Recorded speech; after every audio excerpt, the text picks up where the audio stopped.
विद्यार्थियों, के की हिंदी में आपका स्वागत है। चैनल को लाइक करना है, सब्सक्राइब करना है और शेयर करना है। हम यूजीसी नेट की तमाम परीक्षाओं के लिए बातचीत कर रहे हैं और मैंने कहा ना कि बाकी आप हिंदी विषय में जो कुछ परीक्षाएं दे रहे हैं उनका बहुत सारा सिलेबस यूजीसी नेट के सिलेबस से मिलता जुलता है। बीए बीएड की परीक्षाएं भी आप देते रहते हैं तो उसके लिए भी बहुत सारी चीजें मिल जाएगी आपको। ठीक है, तो लाइक कीजिए, अपने दोस्तों में शेयर कीजिए और आपका जो भी मत है, जो भी कमेंट है हमारे सामने साझा कीजिए और परीक्षाएं पास करने के लिए लगातार सुनिए और बार बार सुनिए वीडियो को। इतना इतना सा सुनकर के आप समझेंगे कि हम सब कुछ सीख जाएंगे, वो बहुत ही मुश्किल है। इसलिए पूरा सुनिए। हम बात कर रहे हैं भवानी प्रसाद मिश्र की। हिंदी साहित्य की रचनात्मक दुनिया के महत्वपूर्ण कवि रहे हैं। उनकी जो कविता है, यहाँ पर गीत फरोश की बात कर रहे हैं। भवानी प्रसाद मिश्र गांधीवादी विचारधारा के कवि रहे हैं और गांधी, हमने कहा उसी दौर के रचनाकार हैं, तो गांधी से बहुत प्रभावित थे वो। और जिस कविता की हम बात कर रहे हैं वो कविता 1951 में प्रतीक पत्रिका में छपी थी। व्यंग्य से भरी हुई कविता है और उदय प्रकाश जो हमारे समय के महत्वपूर्ण कथाकार हैं, उन्होंने उनको कहा कि क्या वो कौन है, कविता का गांधी है वो। क्या कहा? कविता का गांधी कहा भवानी प्रसाद मिश्र को। भवानी प्रसाद मिश्र की इस कविता का बाद में प्रकाशन जो होता है वो 1956 में होता है और दूसरे तार सप्तक में होता है। दूसरा तार सप्तक आपको पता ही है, तार सप्तक गेन निकाला था और उसके बहुत सारे अंक निकाले बाद में, तो दूसरा तीसरा चौथा, तो दूसरे तार सप्तक में ये कविता छपी थी। ठीक है, और कविता में कवि कवि जो कविताएं लिखते हैं, जो रचनाएं लिखते हैं, उनकी क्या दुर्दशा है, उनकी आर्थिक स्थिति कितनी बुरी है और वो अपनी मर्जी से कविताएं या गीत नहीं लिख सकते हैं क्योंकि बाजार की मांग के अनुसार उनको लिखना पड़ता है। अगर वो बाजार की मांग के अनुसार नहीं लिखेंगे तो उनका पेट भरने का भी जुगाड़ नहीं हो पाएगा। ठीक है, आजकल के कवि कथाकारों की स्थिति सुधरी है और सुधरनी भी चाहिए। अच्छी अच्छी नौकरियां भी है और पैसा कमा रहे हैं, तरह तरह तरीके से बाजार में भी पैसा कमा रहे हैं, फिल्मी दुनिया में भी पैसा कमा रहे हैं। लेकिन वो दौर था कि जब कवियों की, रचनाकारों की आर्थिक दुर्दशा थी। सच में हमने कहा ना कि मुक्तिबोध की मृत्यु भी इसी कारण समझी कि आर्थिक अभावों के कारण ही होती है ना। और ऐसे कई लोग थे जो मतलब गुमनामी जिंदगी में सिर्फ आर्थिक दुर्दशा के कारण, आर्थिक अभावों के कारण मृत्यु का शिकार हो गए और अपने जीवन की बेहतरीन जिंदगी की तलाश नहीं कर पाए या रचनात्मक दुनिया में अपनी पहचान नहीं बना पाए। फिर मैं कहूंगा कि गांधी जी का प्रभाव, यानी कि अहिंसा और शांति की बात करना, सिंपल जिंदगी जीना, धन की तरफ न भागना, है ना, मनुष्य की गुणात्मकता का सम्मान करना और सच्चाई के रास्ते पे चलना। वैसे ये सब बातें आज के जमाने में तो लोगों को मजाक लगती है। ठीक है, तो गीत, जाहिर सी बात है, आप जानते हैं गीत में लय और ताल होता है, तो गीत को तो गाना पड़ता है, गाया जाता है। फिल्मों में गीत हो, चाहे हमारे लोक गीतों की परंपरा हो, और उन सारी परंपराओं में एक लय और ताल होता है। और देखिए कि लय और ताल के कारण ही गीत हमारी जबान पर चढ़ जाते हैं, कब हमें याद हो जाते हैं हमें पता ही नहीं चलता है। इसलिए लयात्मक चीजें बहुत, कहते नहीं कि बहुत जल्दी हमारे अंदर प्रवेश कर जाती है और हम उनको बहुत जल्दी स्मरण। तो भवानी प्रसाद मिश्र कहते हैं बार बार बार कि मतलब किस प्रकार से मैं गीत बेचता हूँ या गीत बेचने चाहिए कि गीत फरोश है वो। इसलिए क्या कह रहे हैं, मैं कविता पढ़ रहा हूँ, बहुत सिंपल है, इसमें जैसे कोई शब्द कठिन बिल्कुल भी नहीं है। आप ऐसे ही समझ जाएंगे कि किस प्रकार से, कितनी सिंपल भाषा में वो किस प्रकार की महत्वपूर्ण बात कह रहे हैं।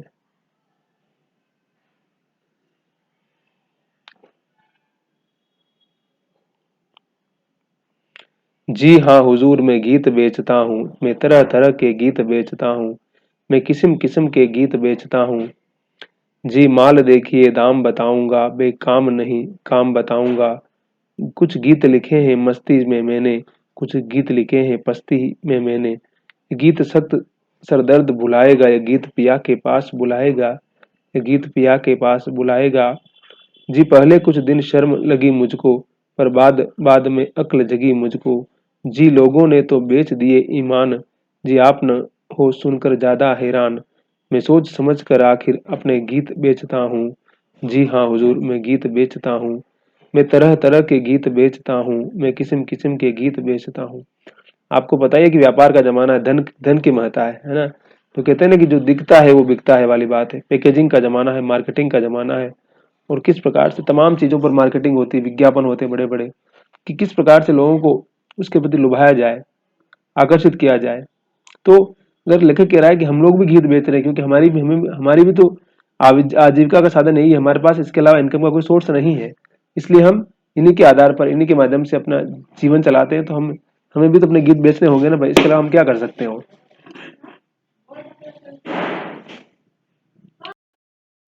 तो भवानी जी का कहना है कि मैं गीत बेचता हूँ। क्या कह रहे हैं कि ये गीत सुबह का है गा कर देखें, ये गीत गजब का है ढा कर देखें, ये गीत जरा सुने में लिखा था, ये गीत वहां पुणे में लिखा था, ये गीत पहाड़ी पर चढ़ जाता है, ये गीत बढ़ाए से बढ़ जाता है, ये गीत भूख और प्यास भगाता है, जी ये मसान में भूख जगाता है, ये गीत बुवाली की है हवा हुजूर, ये गीत तपेदिक की है दवा हुजूर जी, और गीत भी है दिखलाता हूँ, जी सुनना चाहें आप तो गाता हूँ, जी सुनना चाहें आप तो गाता हूँ, जी छंद और बेछंद पसंद करे, जी अमर गीत और वे जो तुरंत मरे, ना बुरा मानने की इसमें क्या बात, मैं लाता हूँ कलम और दावात, इसमें से भाई नहीं नए लिख दूं, जी नए चाहिए नहीं गए लिख दूं, मैं नए पुराने सभी तरह के गीत बेचता हूँ, जी हाँ हुजूर मैं गीत बेचता हूँ,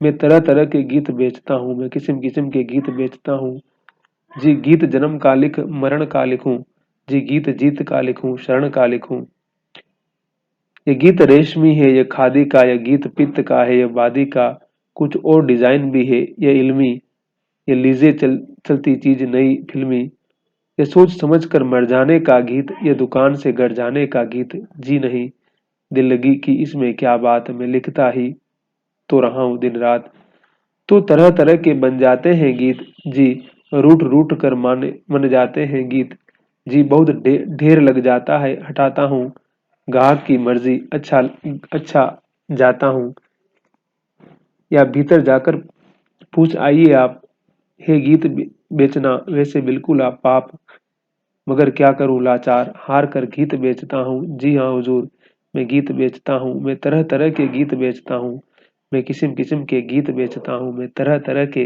गीत बेचता हूँ, मैं किस्म किस्म के गीत बेचता हूँ। अभी ये जो कविता है जहाँ से मतलब अभी जहाँ वर्तमान में जहाँ प्रकाशित है कविता, वो मन एक मेली कमीज, नंद किशोर आचार्य हमारे गुरुवर ने इसको संपादित किया है, और भवानी प्रसाद की पुस्तक है, और वाग्देवी प्रकाशन से, जो वह बीकानेर में एक प्रकाशक है, बहुत ही फेमस प्रकाशक है, 1998 में प्रकाशित हुई थी, 1998 में, 26 साल पहले, 27 साल पहले मान लीजिए कम से कम।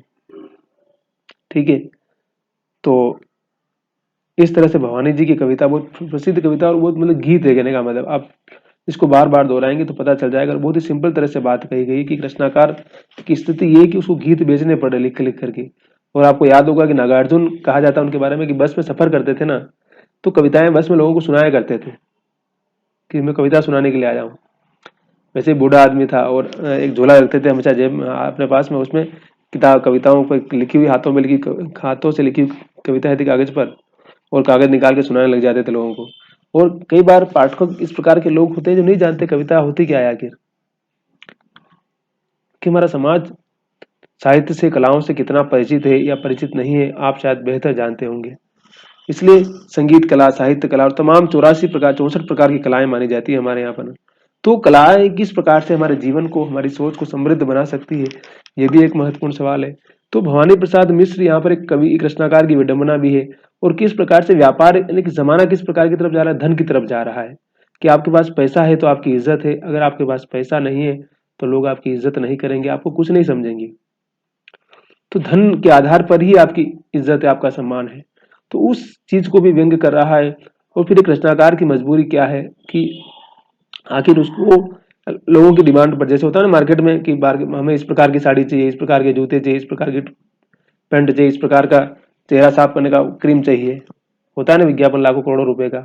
और आप तो जानते हैं ये अरबों खरबों का व्यापार है आज की तारीख में, है ना। तो इस सब चीजों को समझने की जरूरत है कि किस प्रकार से, जहां प्रकृति ने हमें न जाने कितनी चीजें मुफ्त में दे रखी है, लेकिन मनुष्य है कि अपने स्वार्थों का एक संसार निर्मित करता जा रहा है, निर्मित करता जा रहा है। और वो यहाँ से अपने आप को बाहर निकालना भी नहीं चाहता है। ठीक है, कविता बहुत सिंपल है, आप एक बार दो बार सुनिए, समझ में आ जाएगी। और भवानी प्रसाद मिश्र की कविताओं में क्या है, प्रकृति है। और मैंने कहा ना कि गांधी जी के फॉलोअर थे वो, इसलिए उन सारी चीजों का प्रभाव भी नजर आता है। और देखिए कि भवानी प्रसाद मिश्र, जैसा मैंने कहा, उनके जो एक पुत्र थे अनुपम मिश्र, शायद आपने नाम सुना होगा। अनुपम मिश्र प्रकृति पर उन्होंने बहुत सारा काम किया है, गूगल में सर्च करेंगे तो उनके बहुत सारे इंटरव्यू मिल जाएंगे। रवीश कुमार ने उनका इंटरव्यू किया हुआ है, और उनकी भी कुछ सालों पहले कैंसर से उनका निधन हो गया था। उन्हीं के बेटे थे, भवानी प्रसाद मिश्र के बेटे थे अनुपम मिश्र। तो भवानी जी का जन्म कब हुआ था, 1913 में जन्म हुआ था इनका, और मध्य प्रदेश के होशंगाबाद जिले के टिगरिया गांव में हुआ था। और गांधीवादी, हमने कहा दूसरे सप्तक के कवि थे। और उनका निधन होता है 1985 में नरसिंहपुर में हुआ था। गांधी जी के फॉलोवर भी थे, और उन्होंने गांधी वांग्मय का हिंदी में संपादन भी किया है। ठीक है, तो उस तरह से कहेंगे कि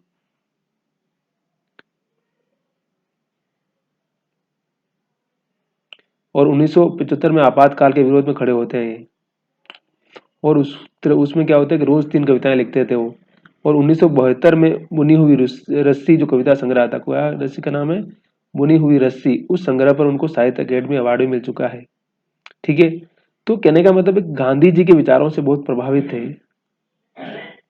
और जो गांधी जी के विचारों से प्रभावित होगा, उसकी रचनात्मकता का और उसकी बाकी सारी चीजों का अंदाजा, और उनको पारिवारिक माहौल माहौल जो मिला था वो कविता का ही मिला। इनके पिताजी इनको रामायण घर पे ही पढ़ाया करते थे। ज्ञान, उस दौर की कल्पना कीजिए भाई, 1913 में जन्म हुआ है, 1911 में नागार्जुन का जन्म होता है, 1911 में अज्ञे का जन्म होता है, 1916 में 17 में मुक्तिबोध का जन्म होता है, 1924 में 21 में रेणु का जन्म होता है, 1925 में मोहन राकेश का जन्म होता है। मोहन राकेश का शताब्दी वर्ष भी है ना, समझ रहे मेरी बात को। तो उस आधार पर बहुत सारी चीजें आप समझ सकते हैं। और मैं इसलिए बता रहा हूँ कि देखिए, रचनाकार को समझना और रचनाकार के युग को समझना बहुत जरूरी है। अगर हम उस युग को समझ जाएंगे तो उसकी रचनात्मकता के बहुत सारे पहलुओं को अपने आप समझते चलेंगे हम। ठीक है, आपने वीडियो यहाँ तक सुना, उसके लिए बहुत बहुत शुक्रिया आपको, बहुत बहुत धन्यवाद। और मैंने कहा ना कि काफी लंबा जीवन जिया, 1913 में पैदा हुए थे और 1985 में इनकी मृत्यु होती है। और गांधी जी के विचारों से प्रभावित होने के कारण जीवन में, कहते हैं ना कि बहुत हाई प्रोफाइल जिंदगी जीना, बहुत सारा पैसा इकट्ठा करना, बड़े बड़े घर बनवाना, बड़ी बड़ी प्रॉपर्टी लेना, जो आजकल का जीवन का सत्य बन चुका है कि लोग जैसे ही थोड़ा कुछ पावर मिलता है, पैसा जो इकट्ठा करने के लिए लगते हैं, मतलब वो भी 2 नंबर का पैसा बनाने लग जाते हैं। और कैसे एक घर दिल्ली में, एक घर बॉम्बे में, एक घर बेंगलोर में, एक घर तिरुवनंतपुरम में, एक घर जयपुर में है ना, इस प्रकार से प्रॉपर्टी बनाने लगते हैं। मतलब मन भरता ही नहीं है बस। तो धन पर आधारित सभ्यता है, ये भी हमें समझने की जरूरत है। आज सिर्फ धन की वैल्यू है, आदमी की वैल्यू खत्म होती जा रही है। तो उस दौर में गांधी के मूल्यों की जब हम बात करते हैं, गांधी सिंपल लाइफ की बात करते हैं, और बाजार की तमाम चीजों से दूर रहने की बात करते हैं वो, और जितना अधिक प्रकृति के साथ हम कितना रह सकते हैं, और साधारण जीवन जीकर के हम असाधारण वर्क कितना कर सकते हैं।